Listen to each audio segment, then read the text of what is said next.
Most people over 60 who care about their health are already trying. They're watching their diet. They're making choices they believe are reasonable, and they're still dealing with joint pain that won't quit, belly fat that won't shift, fatigue that lands heavier than it used to. If that sounds familiar, it's probably not effort that's missing. It's information. Because 13 specific foods are showing up regularly on most people's plates after 60 that are actively feeding the low-grade chronic inflammation behind every one of those symptoms. And several of them are foods you've been told are fine. Some of them are foods you actively chose because you thought they were the better option. Not the obvious stuff, the fast food, the candy, the fried everything. You already know about those. This is about the things flying under the radar, the foods with healthy-sounding labels, the oils in your cupboard that everyone told you to switch to, the breakfast you've been eating for 20 years thinking it was a smart choice. We're going to go through all 13, and for each one, I'll tell you what it's doing inside your body and what to put in its place. By the end, you'll have a clear, practical picture you can actually use. Let's start with the one that surprises people most. The first one is vegetable and seed oils: soybean oil, corn oil, sunflower oil, most canola oils. And this is the one that lands hardest because people switched to these oils specifically because they were told to. They became the standard recommendation when saturated fat was declared the villain, and for decades they've been marketed as the heart-healthy choice. The problem is that these oils are extraordinarily high in omega-6 fatty acids. Your body needs both omega-6 and omega-3, but it needs them roughly in balance. The ideal ratio is around 4:1. The average Western diet is running at 15:1 or higher because vegetable oils are loaded with omega-6, and most people aren't eating nearly enough omega-3 to compensate. When your cells are saturated with omega-6, your body's default is to produce more pro-inflammatory compounds, not dramatically, quietly. Every meal cooked in soybean oil, every salad dressing made with corn oil, every packaged food that uses these as a base is tilting that ratio a little further in the wrong direction. Over years, it adds up in ways that show up as joint pain, puffiness, fatigue, and belly fat that doesn't respond the way it used to. The replacement is extra virgin olive oil for everyday cooking and dressings, and avocado oil when you need higher heat. Both are predominantly monounsaturated fat, which research consistently shows reduces inflammatory markers rather than raising them. The second one is flavored yogurt, and this one hides behind fruit imagery and low-fat labeling. Most flavored yogurts, including the ones with real fruit on the bottom, contain between 15 and 25 grams of added sugar per serving. That's 3 to 6 teaspoons of sugar in a container that looks like a health food. Added sugar is one of the most reliable drivers of inflammatory spikes after 60. Research published in Circulation found that a high glycemic meal raises key inflammatory markers within 1 hour of eating. Two of the body's primary inflammation signals both spiked significantly. Repeat that pattern 3 times a day, every day, and the cumulative load is substantial. The frustrating part is that plain yogurt, the unsweetened version, is genuinely anti-inflammatory. It's fermented, it contains probiotics, it provides protein without the glycemic hit. The food itself is good. The added sugar transforms it. Switch to plain Greek yogurt, full fat or low fat, both are fine. And add your own fresh or frozen berries. A drizzle of honey if you need it, but you control how much. Third is most store-bought bread, including bread labeled whole wheat. Read the ingredient list on a loaf. The first ingredient is often enriched wheat flour, which is refined white flour that's been stripped of its fiber, then had a few vitamins added back in. Made with whole grains on the front of the package means very little. 100% whole grain means something. Everything else is noise. Refined flour behaves almost identically to sugar in your bloodstream. It breaks down fast, spikes blood glucose, and triggers the same acute inflammatory response. A study tracking the relationship between high glycemic carbohydrates and inflammatory markers found a nearly linear relationship. The faster the blood sugar rises, the larger the inflammatory signal. After 60, this matters more than it did before. The body's ability to manage blood sugar becomes less efficient with age. A spike that would have cleared in 2 hours at 40 can linger longer at 65. More time at elevated blood sugar means more inflammatory exposure per meal. Look for bread with 100% whole grain flour as the first ingredient. Visible seeds and grains, not just brown coloring. Sourdough made from whole grains is also a solid option because the fermentation process lowers the glycemic impact significantly. The fourth is packaged granola and granola bars. Granola built its reputation on oats, nuts, and seeds, all legitimately anti-inflammatory. Most commercial versions add enough sugar and refined oil to turn that foundation into a problem. A standard serving contains 12 to 18 grams of sugar, often sweetened with honey, maple syrup, or cane sugar, all of which spike blood glucose the same way white sugar does. The natural sweetener label doesn't change the biochemistry. Granola bars compound this further. Most are essentially candy bars with oats added, with the advantage of a nutrition facts panel that makes them look responsible. The easy swap is rolled oats, not instant, which is typically pre-processed and higher glycemic, with a handful of walnuts or almonds, some berries, and cinnamon. If you want a bar for convenience, look for fewer than 5 grams of added sugar and a short ingredient list that's mostly nuts, seeds, and whole oats. Number 5 is packaged breakfast cereals. The heart-healthy checkmark on the box means very little.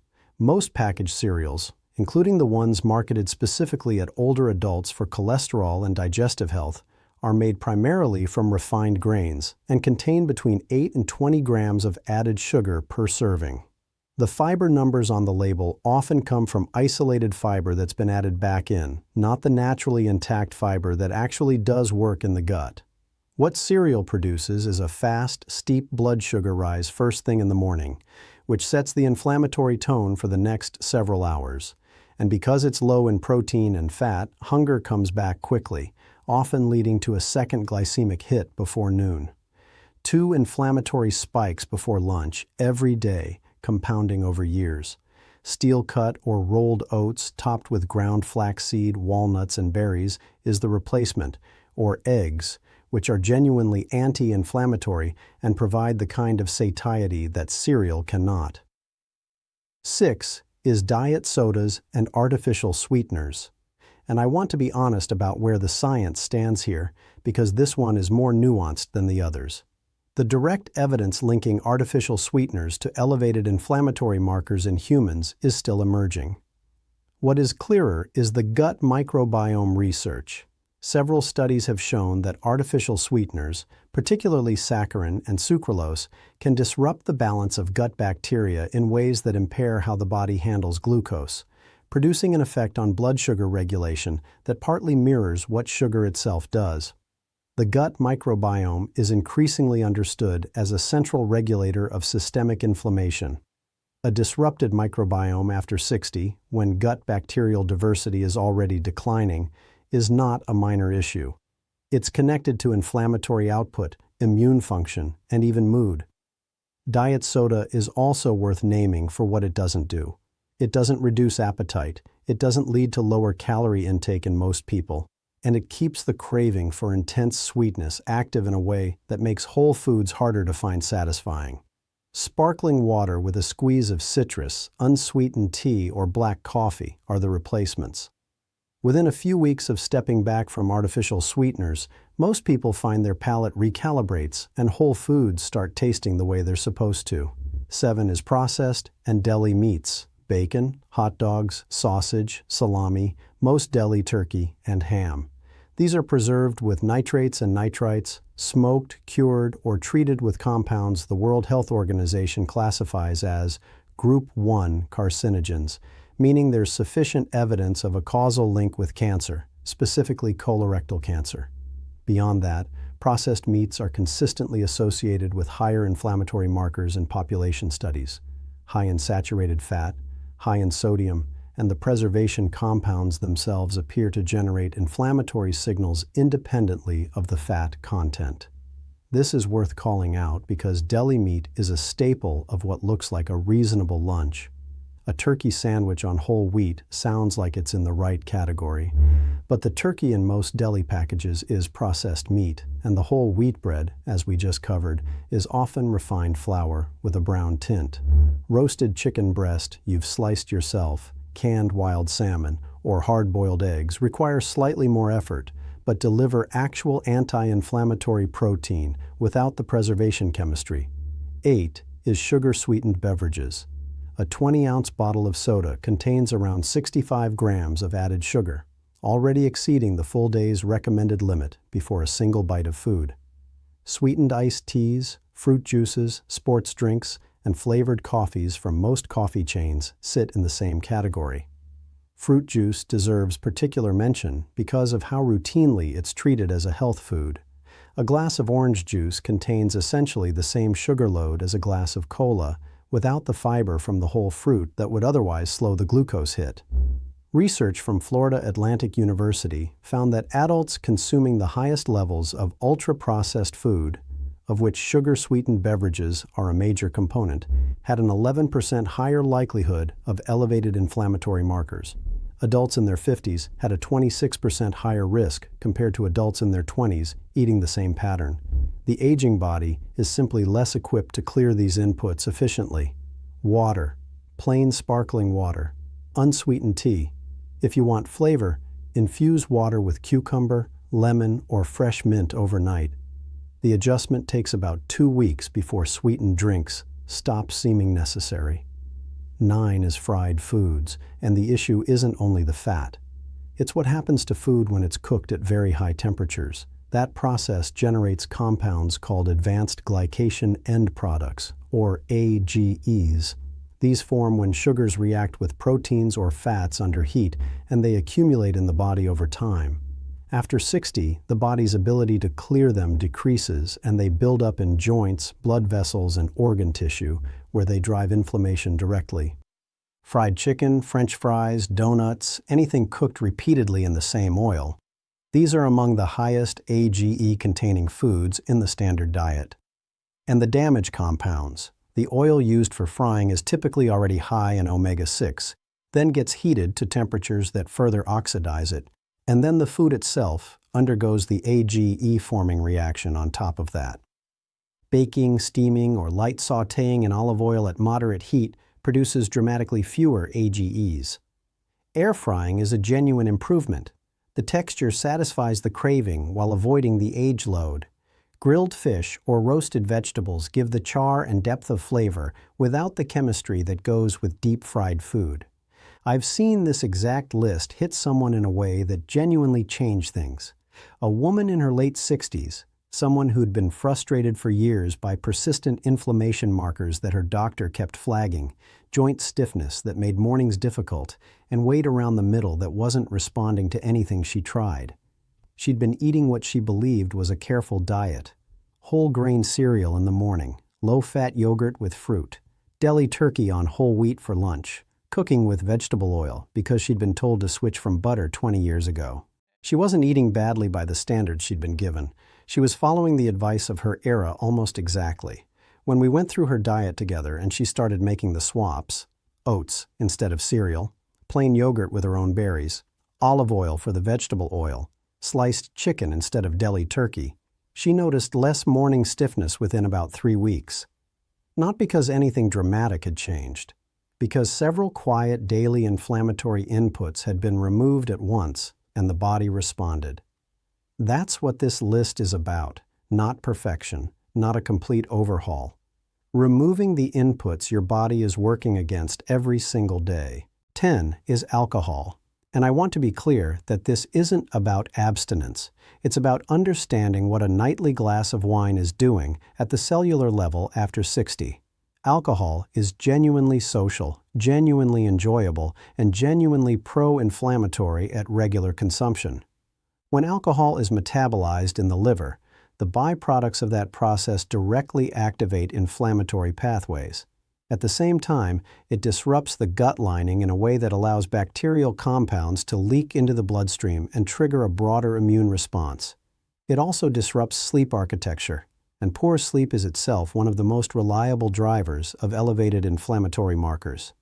The research on moderate drinking is genuinely mixed, and some studies do show cardiovascular benefits from light consumption, but after 60, the liver clears alcohol more slowly than it did at 40. What qualified as moderate at one point in life may qualify as a meaningful inflammatory load a decade later. This is one to be honest about, rather than rationalize. If you're going to drink, red wine in genuine moderation, one small glass with food, not nightly, has the most defensible research profile. Alcohol-free options have expanded significantly and are worth exploring. Sparkling water with a splash of pomegranate juice at dinner gives you the ritual without the liver load. 11 is margarine and anything containing partially hydrogenated oils. Trans fats, the artificial kind, were largely phased out of the U.S. food supply after the FDA banned them in 2018, but largely is doing a lot of work in that sentence. Products with less than 0.5 grams of trans fat per serving are allowed to list 0 on the label. Eat 2 or 3 servings and you've accumulated a gram or more without knowing it. The places they still hide: microwave popcorn, refrigerated biscuit and pastry dough, non-dairy coffee creamers, some packaged frosting, and a range of processed snack foods. The ingredient to look for is partially hydrogenated oil. If those 3 words appear anywhere on the label, the product contains trans fat regardless of what the nutrition facts panel says. Trans fats are among the most potent dietary drivers of inflammation ever studied. They raise inflammatory markers, lower beneficial cholesterol, and damage blood vessel walls in ways that saturated fat does not. The fact that they've been largely removed doesn't mean they're gone. Butter from grass-fed cows in reasonable amounts has a more defensible anti-inflammatory profile than margarine ever did. Extra virgin olive oil, avocado, real food fats with intact structure are the replacement. 12 is red meat consumed daily. And I want to be careful here because the nuance matters. Red meat is not the dietary villain it was portrayed as for 3 decades. Lean cuts consumed a few times a week are part of a reasonable anti-inflammatory eating pattern for most people. The problem is frequency, specifically daily consumption at typical Western portion sizes and preparation methods that generate significant AGE loads. Unprocessed red meat eaten daily has been consistently associated with higher inflammatory markers across large population studies. At 3 to 4 servings per week, that association weakens considerably. The adjustment isn't elimination, it's frequency. If you're eating red meat every day, stepping back to 3 or 4 times a week, and filling the gap with fatty fish, legumes, or poultry is likely to move your inflammatory markers measurably over a few months. The 13th is packaged healthy snacks, and this is in some ways the most insidious because these foods work hardest to appear on the right side of the line. Protein bars, rice cakes, flavored nuts with added coatings, low-fat crackers, veggie chips. These products are built around 1 or 2 genuinely good ingredients: a nut, a grain, a vegetable, and then processed, flavored, preserved, and sweetened to the point where the original ingredient is doing almost none of the work. A typical natural protein bar contains the same sugar load as a candy bar and a long list of additives the body has to process. Veggie chips are usually potato starch-colored green. Rice cakes with flavoring coatings are often higher in sodium and additives than plain ones, which are themselves nutritionally hollow. The FDA allows the word natural on packaging with no meaningful regulatory definition. No artificial ingredients means nothing specific. Made with real fruit can legally mean fruit flavoring. The front of the package is marketing, the back is information. A small handful of actual walnuts or almonds, a piece of fresh fruit with almond butter, plain cheese with whole grain crackers, an egg. Real food in small amounts is almost always the better choice than processed food designed to resemble real food. That's all 13. And taken together, they paint a picture that's worth sitting with for a moment. Researchers studying the relationship between diet and brain health followed thousands of middle-aged and older adults and found that those eating the most pro-inflammatory diets had brain ages that were nearly a full year older than their chronological age would predict. A year of extra biological aging in the brain, driven by food choices that, for many of them, looked perfectly reasonable on the surface. A year of brain age doesn't mean a year of obvious decline.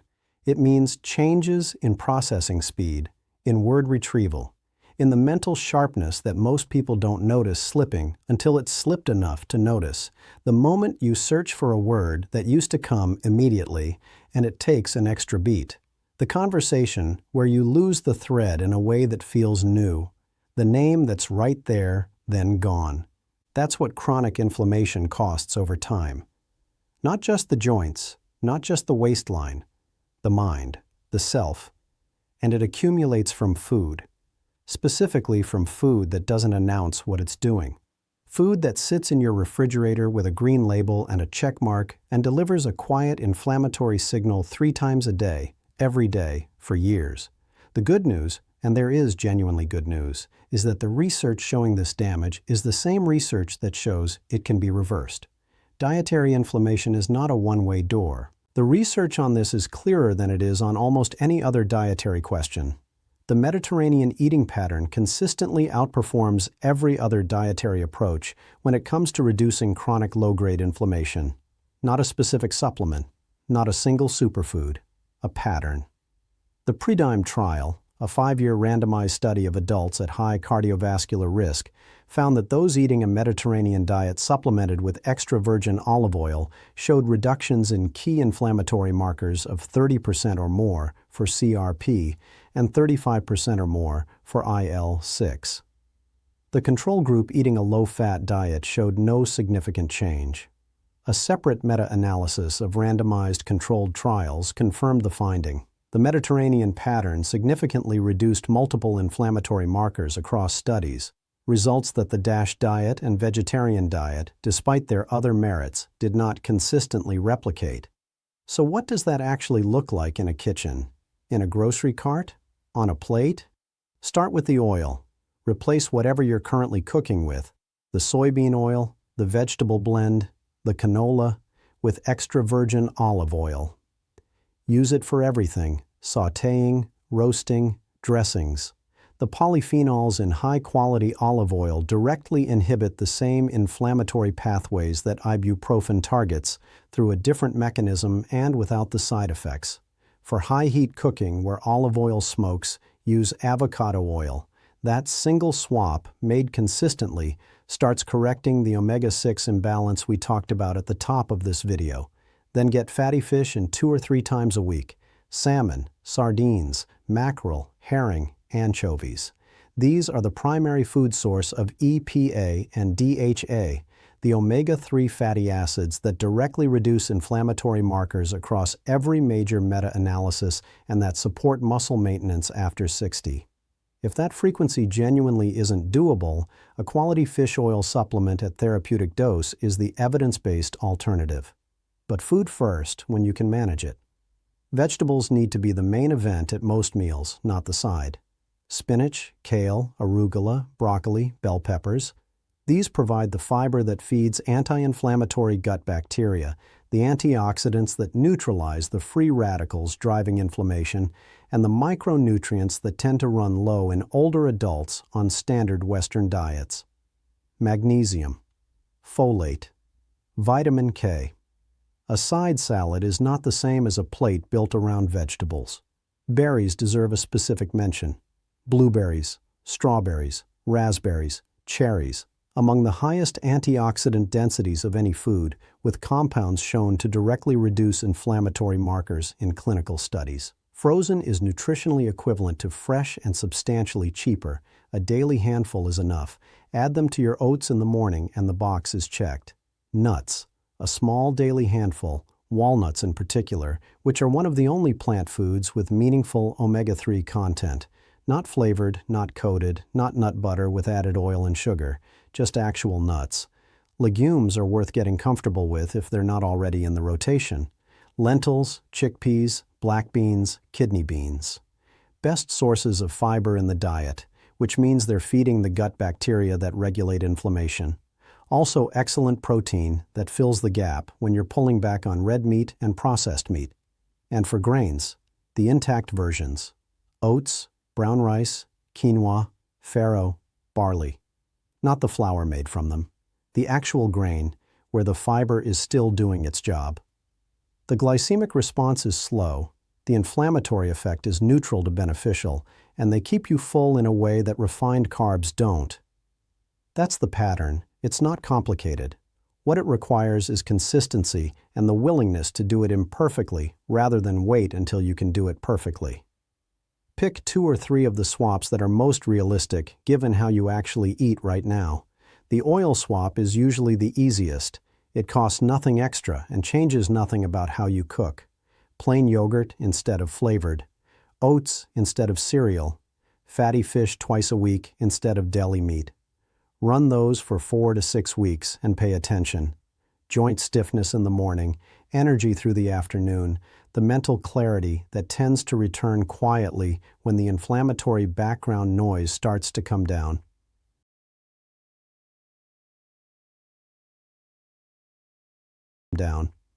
Then add another 2. That's how this works. Not a reset. A steady shift in the direction of what the evidence actually supports. If this was useful, subscribe. There's more on this channel built on the same standard. Research first, practical second, nothing oversold. I'll see you in the next one.